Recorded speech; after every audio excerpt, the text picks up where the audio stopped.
NCERT class 8 बसंत text book का ये chapter number है 13। चैप्टर का नाम बाज और सांप।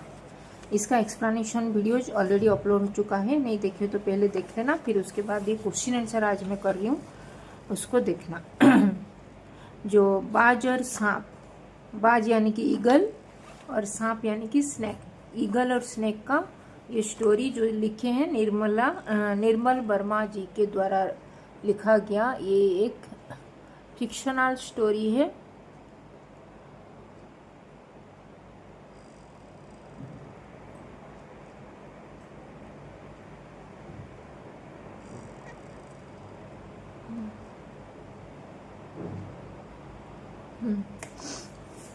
तो चलो स्टार्ट करते हैं। शीर्षक और नायक। यहाँ पे लेखक ने इस कहानी का शीर्षक कहानी के दो पात्रों यानी कि जो दो कैरेक्टर्स यानी कि जो बाज और सांप के बारे में उसके ऊपर रखा है। लेखक ने बाज और सांप को ही क्यों चुना, आपस में चर्चा कीजिए। तो लेखक ने इस स्टोरी का ये जो उसको जो टाइटल दिए हैं, शीर्षक दिए हैं, उसका नाम दो पात्रों यानी कि जो दो कैरेक्टर है, यहाँ पे बाज और सांप के बारे में स्टोरी है, तो उनके बारे में ही उसका शीर्षक, उसका कहानी का टाइटल क्यों रखे बोल के यहाँ पे डिस्कस कीजिए उसके बारे में। तो क्यों रखे होंगे, तो यहाँ पे लेखक ने इस कहानी का शीर्षक दो भिन्न भिन्न जो कैरेक्टर उनका जो थिंकिंग, जो सोचने का दोनों का अलग था, ऐसे ही दो प्रवृत्ति उनका जो प्रवृत्ति यानी कि जो सोचने का, थिंकिंग का जो उसको बोलते हैं प्रवृत्ति, तो दो भिन्न भिन्न प्रवृत्ति के पात्रों के आधार पर यहाँ पे रखे हैं बाज और सांप। जो यहाँ पे बाज और सांप का चयन इस कारण के वजह से वो लेखक ने किए होंगे कि बाज साहस और वीरता का प्रतीक था और सांप उसके विपरीत यानी कि बाज बहुत ही साहसी था और जो सांप था बहुत ही कायरता का प्रतीक था। और बाज की स्वतंत्रता अत्यंत प्रिय है यहाँ पे, क्योंकि वो जीवन के अंतिम समय तक वो अपना स्वतंत्रता चाहता था, और सांप को परतंत्रता यानी कि गुलामी पसंद उसको गुलामी उसको अच्छा लगता था। जबकि यहाँ पे क्योंकि जो ये सांप ने गुलामी होकर वहाँ पे एक गुफा के अंदर ही अपना जीवन सुरक्षित समझता था, वो बाहर की दुनिया में उसका बिल्कुल नाता ही नहीं था वो सांप का। लेकिन वो बाज अंतिम समय तक वो अपने स्वतंत्रता के लिए लड़ता रहा, और वो ऊंची उड़ान भरने के लिए भी अपने पंखों से वो अपने जो शेष अंतिम समय तक भी वो अपना पंखों से वो उड़ने के लिए वो प्रयास करता रहा। तो ये दोनों का भिन्न भिन्न प्रवृत्ति के पात्र हैं यहाँ पे, तो इसीलिए वो लेखक ने इस कहानी का नाम दो पात्रों के आधार पर बाज और सांप के बारे में यहाँ पे लिखे हैं। तो बाज भी वो ऊंची उड़ान उसको पसंद था, मतलब वो आकाश को छूना पसंद करता था, लेकिन सांप को ऊंचाई से डर लगता था और वो जमीन पे ही रहना चाहता था, और अंतिम समय में भी अपने जीवन से वो उसको प्यार था वो। और बाज बहुत ही ताजगी को पसंद करता था, वो खुली हवा वो बहुत ही ताजगी भरा हवा को वो पसंद करता था। लेकिन सांप गंदगी, जैसे वो गुफा के अंदर इतना गंदगी ये बदबू जैसे उसको आ रहा था, फिर भी वहाँ पे वो रहना उसको पसंद हो रहा था। वो वातावरण, गंदगी भरा वातावरण उसको पसंद था, वहाँ पे वो रहता था। इसी प्रकार वो लेखक ने इस दोनों पात्रों के आधार पर स्वतंत्रता यानी कि बाज की स्वतंत्रता और सांप की परतंत्रता के आधार पर इस और एक वीरता का प्रतीक, बाज का वीरता का प्रतीक और सांप का कायरता का प्रतीक के इस दोनों प्रवृत्ति के, दोनों भिन्न भिन्न प्रवृत्ति के पात्रों का प्रकट करने के लिए यहाँ पे ये इस कहानी का शीर्षक दो पात्रों के आधार पर यहाँ पे बाज और सांप को चुना है।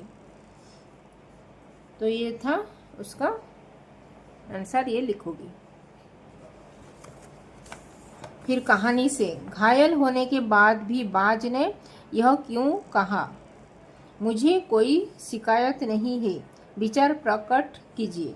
तो घायल होने के बाद जब वो बाज घायल होके वो गुफा के पास आकर, वो सांप के पास आकर वो गिरा था, तभी वो क्यों कहा कि मुझे कोई शिकायत नहीं है, विचार कीजिए। तो यहाँ पे क्या लिखोगे, तो यहाँ पे लिखोगे कि जब घायल होने के बाद भी जब बाज ने अपने वो बोला था कि मुझे कोई शिकायत नहीं है, तो क्यों कहा था वो क्योंकि वो एक साहसी और वीर प्रवृत्ति का प्राणी था वो बाज, और वह अपने स्वतंत्रता के लिए वो हमेशा प्रयास करता रहा, अंतिम समय तक भी अपनी स्वतंत्रता के लिए लड़ रहा था, और जीवन में अपनी जान बचाने के लिए वो किसी भी प्रकार का समझौता वो नहीं करना चाहता था, और उसकी जो बहादुरी और साहस के बल पर वो असीम ऊंचाइयों को भी छूने के लिए वो अंतिम समय तक वो लड़ रहा था, और अपनी इच्छा को भी वो पूरी करने के लिए वो प्रयास कर रहा था अंतिम समय में भी, बल्कि अपनी जो इच्छा से भी वो किसी भी प्रकार का भी समझौता वो बिना किए वो जीवन से जीने वाला बहादुर बाज अपने जो दुश्मनों को भी जमकर वो मार कर वो घायल होकर भी वो अंतिम समय तक वो ऊंचाइयों को छूने के लिए वो प्रयास कर रहा था। ये सब कारणों से वो उसे अपने जीवन में कोई शिकायत नहीं था, ये लिखना है। बाज जो अंतिम समय में भी वो बोला था कि मुझे कोई शिकायत नहीं है अपने जीवन के अंतिम समय में।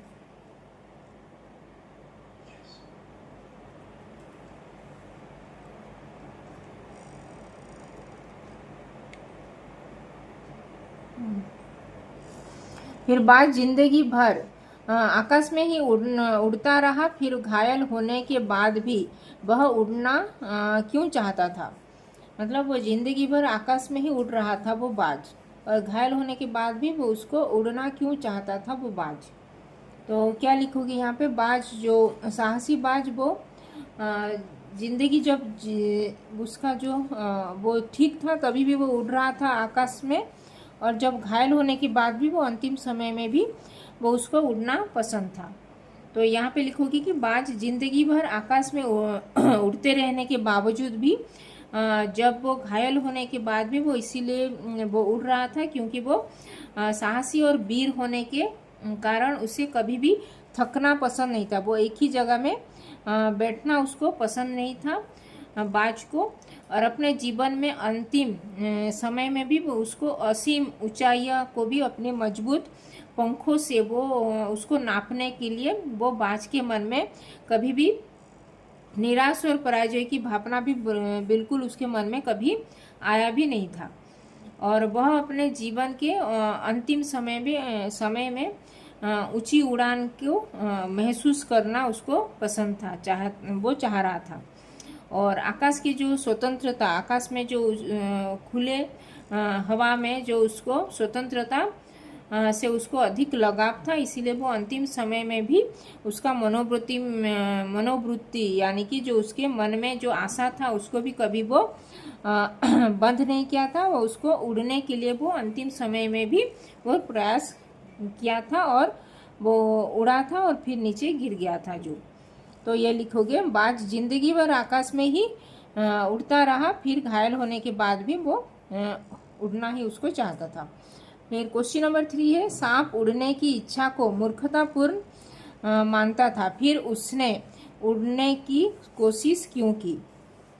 तो यहाँ पे लिखोगे सांप उड़ने की इच्छा को मूर्खतापूर्ण, क्योंकि वो सांप नीचे रहने वाला प्राणी था, तो जमीन में ही उसको रहना पसंद था, वो गुफा के अंदर। तो सांप उड़ने की इच्छा को मूर्खतापूर्ण चाहता था। इसके बावजूद भी वो उड़ने की कोशिश इसीलिए की क्योंकि वह आकाश के असीम जो विस्तार को एक बार स्वयं अनुभव करना चाहता था। वास्तव में उसको जो इच्छा था कि बाज की गतिविधियां कैसे था बोल के उसको जानना था, इसीलिए वो सांप एक बार उसको उड़ने के लिए वो प्रयास किया था। और बाज की जो अंदर जो मरते हुए भी उड़ने का जो प्रबल इच्छा देखकर सांप के अंदर भी उड़ने की वो इच्छा उसको अनुभव हुआ। और रेंगते वाला प्राणी जो सांप उड़ने के लिए भी आनंद को प्राप्त करना चाहता था। वो रेंगता हुआ प्राणी है सांप, लेकिन वो बाज का जो इच्छा को देखते हुए वो उसको उड़ने के लिए वो आनंद को प्राप्त करने के लिए वो एक बार उसको वो छलांग मारा था जो आकाश में।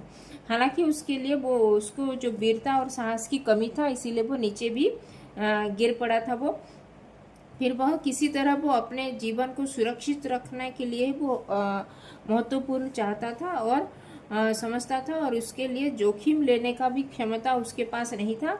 और वो स्वाभाविक उत्सुकता उसके अंदर थी, लेकिन वो उसके उत्सुकता के कारण वह आकाश को जो असीम ऊंचाइयों को और स्वतंत्रता को भी आनंद लेना एक बहाना समझता था। आनंद लेने के लिए वो एक बार कोशिश किया था वो सांप, ये लिखना है। तो बाज के लिए लहरों ने गीत क्यों गाया था? तो बाज जब ये मरने के बाद वो लहरों ने क्यों उसको गीत गाया था? को उसको जो ये लास्ट में जो उसको ये प्रेज करने के लिए वो उसको जो प्राइड ऑफ ऑनर देने के लिए वो ये थे, जो उसको लिखना है कि बाज की बहादुरी एवं वीरता का सम्मान करने के लिए और उसकी जो प्रशंसा करने के लिए वो लहरों ने जो गीत गाए थे। वो जैसे लहरों ने ये पानी की ऐसे चलने की इसी आवाज में वो लहरों की गीत जैसे सुनाई दे रहा था। और बाज अपने जो शत्रुओं से लड़ते हुए घायल हुआ था, फिर भी वो उसको अपना कीमती रक्त अपनी स्वतंत्रता को बनाए रखते हुए वो असीम ऊंचाइयों को भी छूने के लिए वो प्रयास किया था। वो अंतिम समय में वो उसके जो जीवन के अंतिम समय में भी वो उसका जो मनोवृत्ति था उसको बजाय रखने के लिए वो एक बार अत्यधिक घायल होने के बावजूद भी वो बाज अपने जीवन की अंतिम उड़ान वो भरने के लिए वो मृत्यु को भी प्राप्त कर गया। वो इसीलिए वो जीवन की किसी प्रकार की भी कोई शिकायत वो नहीं उसके लिए जीवन में किसी प्रकार भी कोई शिकायत नहीं था उसके मन में। और इसी वीरता एवं साहस से प्रभावित होकर वो लहरों ने बाज के लिए जो अंतिम समय में लहरों ने उसके लिए गीत गाए थे, ये लिखना है। घायल बाज को देखकर सांप खुश क्यों हुआ होगा? जब घायल बाज को देखा था वो सांप, नहीं तो वो घायल ये बाज सांप को खा लेता था, लेकिन वो घायल होता हुआ देख के सांप उसको क्यों खुश हुआ था? उसका क्वेश्चन का आंसर लिखोगे कि घायल बाज को देखकर जो सांप जीवन भर वो बाज शिकार करने के लिए वो सांप के लिए शिकार करने के लिए वो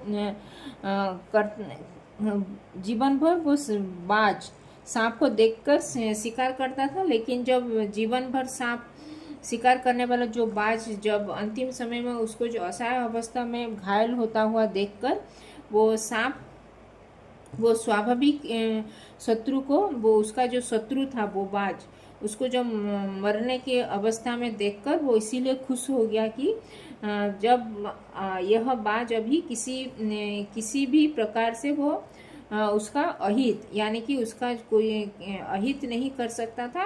और मृत्यु के निकट पहुंचे इस बाज से सांप को और डरने की भी कोई आवश्यकता नहीं था। और स्वयं को जो सांप अपने आप को सुरक्षित समझकर ही वो सांप ने घायल बाज को देखकर वो खुश हुआ था। उसको इसे हुआ होगा बोल के यहाँ पे लिखना है। फिर कहानी से आगे है यहाँ पे, कहानी में से पंक्तियाँ चुनकर लिखिए जिनसे स्वतंत्रता की प्रेरणा मिलती हो। कौन कौन से कहानी में स्वतंत्रता की प्रेरणा मिलती हो, तो यहाँ पे जो कहानी में जो वाक्य पढ़ के वहाँ पे लिखना है कौन कौन सा कहानी से तुमको स्वतंत्रता की ऐसी प्रेरणा, वो बाज की जो स्वतंत्रता का जो वाक्य है वहाँ पे लिखना है ये सब। तो दूर दूर तक उड़ानें भरी है, आकाश की असीम ऊंचाइयों को अपने पंखों से नाप आया हूँ, ये जो बाज ने कहा था उसको लिखना है। और फिर तुम्हारा बड़ा दुर्भाग्य है कि तुम जिंदगी भर आकाश में उड़ने का आनंद नहीं उठा पाओगी, ये भी बाज ने कहा था सांप को, ये भी लिखना है। फिर आकाश में सिर्फ एक बार आकाश में उड़ गया होगा, ये भी जो अंतिम समय में वो कहा था वो भी लिखना है। और ऐसे खुले आकाश को देखकर उसकी आंख चमक उठी थी और उसने एक गहरी लंबी सांस ली और अपने पंख फैलाकर हवा में कूद पड़ा था। ये सब जो पंक्तियाँ जहाँ पे स्वतंत्रता यानी कि जो इंडिपेंडेंस यानी कि उसके जो स्वतंत्र होने के, इंडिपेंडेंस होने की जो भावना था उसको वो पंक्तियाँ उसको ही लिखना है। लहरों का गीत सुनने के बाद सांप ने क्या सोचा होगा, क्या उसने फिर से उड़ने की कोशिश की होगी, अपने कल्पना से आगे की कहानी पूरी कीजिए। जो लहरों का गीत, जो ये बाज मरने के बाद जो लहरों का गीत सुना था सांप ने, फिर उसको मन में क्या सोचा होगा। तो लहरों द्वारा जो बाज की बहादुरी का प्रशंसा में गाए जाने वाला जो गीत को सुनने के बाद वो सांप ने उसके मन में बाज की तरह उड़ने को उड़ान भरने के लिए वो भी उसके मन में ये उत्पन्न हुआ था। इसीलिए वो स्वयं को नहीं उड़ पाने पर ग्लानि महसूस हुई होगी। उसे यह अवश्य लगा होगा कि जब बाज की तरह वो भी उड़ना चाहता है और आकाश की असीम ऊंचाइयों को वो नाप सकता है, तो लहरें भी उसकी प्रशंसा में भी गीत गाएंगी। तो इसी सोच में वो स्वयं को उस स्तर पर लाने के लिए और बाज की तरह उड़ान भरने के लिए उसने उड़ने का निश्चय किया होगा, ये लिखना है। तो इसके लिए वो अपने कल्पना से ये कहानी पूरा कीजिए, ये लिखना है आपको। फिर क्या पक्षियों को उड़ते समय सचमुच आनंद का अनुभव होता होगा या स्वाभाविक कार्य में आनंद का अनुभव होता ही नहीं, विचार प्रकट कीजिए। तो पक्षियाँ जैसे उड़ने के लिए कैसे उनको अनुभव होता होगा उसके बारे में लिखना है। तो क्या सोचते होंगे वो पक्षियों को भी उड़ते समय उनको भी आनंद महसूस होता होगा, क्योंकि वो आकाश के जो विस्तार से वो परिचित होने के साथ साथ अपनी जो क्षमता था उनके पास जो क्षमता है और उनकी जो शक्ति का आकलन भी वो कर पाते होंगे, इसीलिए वो उड़ते समय यही सोच उनके मन में होता होगा, ये लिखना है। मानव ने भी हमेशा पक्षियों की तरह उड़ने की इच्छा की है, आज मनुष्य उड़ने की इच्छा किन साधनों से पूरी कर सकता है। तो आज मनुष्य ने पक्षियों का उड़ता देखकर वो स्वयं भी अपने आप को उड़ने के लिए वो इच्छा प्रकट किया होगा। वो महसूस होने के लिए वो आकाश में उड़ने के लिए वो मनुष्य भी अपने उड़ान भरने का प्रयास कर सकता है, क्योंकि वो अभी मनुष्य ने अपने उड़ान की इच्छा को पूरा करने के लिए अभी बहुत सारे आविष्कार किया है, जैसे कि हवाई जहाज जो आकाश मार्ग में चलता है, हवाई जहाज, हेलीकॉप्टर, फिर पैराग्लाइडिंग जो होता है, गैस बैलून होता है, ये सब की वजह से वो मानव भी अपनी उड़ने की इच्छा इस साधनों से पूरी करता है अभी। अनुमान और कल्पना, यदि इस कहानी के पात्र बाज और सांप न होकर कोई और होते तब कहानी कैसी होती, अपनी कल्पना से लिखिए।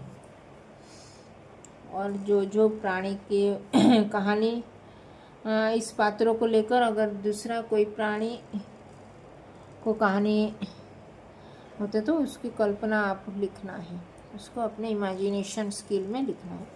तो ये था बाज और सांप का ये क्वेश्चन आंसर प्रश्न अध्याय। बाज और सांप चैप्टर नंबर 13 एनसीईआरटी क्लास 8 बसंत चैप्टर नंबर 13 बाज और सांप का ये था question answer page number 88। Page number ये था 84 का बाज और सांप का। तो धन्यवाद, थैंक यू। यहाँ पे कुछ क्वेश्चन का आंसर समझ में प्रॉब्लम है तो कमेंट में लिख सकते हो। और अभी तक चैनल को सब्सक्राइब नहीं किया तो हिंदी पाठमाला विद ममता चैनल को सब्सक्राइब कर देना, क्योंकि इस चैनल में आप लोग Ankur Hindi Pathmala, Karnataka state board, Orissa state board, फिर तेलंगाना स्टेट बोर्ड, फिर यहाँ पे जो एनसीईआरटी का क्लास 8, फिर क्लास 7 का भी, क्लास 6 का भी जो न्यू टेक्स्ट बुक है जो मल्हार, और क्लास 6 का बाल राम कथा जो पुराना, और बाल महाभारत कथा, और यहाँ पे जो हिंदी ग्रामर का भी बहुत सारे क्वेश्चन आंसर इस चैनल में अपलोड हुआ है। तो जाके वो प्लेलिस्ट में सभी प्लेलिस्ट वाइज वो वीडियो सब अपलोड हुआ है, वहाँ पे जाके चेक करके देख सकती हूँ। तो धन्यवाद, थैंक यू।